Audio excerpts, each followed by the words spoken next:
আমি আছি আপনাদের সাথে কবিতায় শুভ সন্ধ্যা। অগ্নিলিখা। বাতাসে পোড়া বারুদের গন্ধ, অসুস্থ শরীর কলমটা খুঁজে চলে।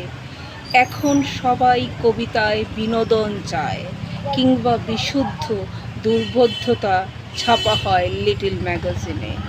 বিবেকের দায় নিতে বয়ে গেছে তাদের, রাস্তায় পচা লাশের গন্ধ, রক্তের ঘন ছাপ।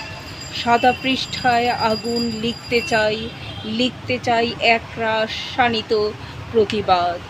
এখন সবাই কেরিয়ার গোছাতে ব্যস্ত, কিংবা ঘন অন্ধকারে বিকৃত আনন্দের সন্ধানে। সন্ত্রাসে, যুদ্ধে, ভ্রষ্টাচারে, বেভিচারে ছয়ালাভ। বিচিত্র মুখোশের আড়ালে সমাজ ও সভ্যতা। কে কি চায় তা নয়, কি চাওয়া উচিত জিজ্ঞাসা করো বোধকে। ধান্দার বেড়াজালে মিথ্যাকে খুঁজো না। সাদা পৃষ্ঠায় আগুন লিখতে চাই সময়ের যন্ত্রণার কথা।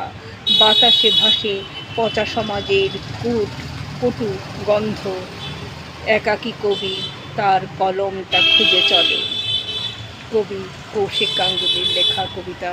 কবি কৌশিক গাঙ্গুলি ঠিক এভাবেই প্রতিবাদ করুক, এভাবেই লিখে চলুক সময়ের কথা, সমাজের কথা, কারণ আমরা সবাই জানি এই কথাগুলো সত্য।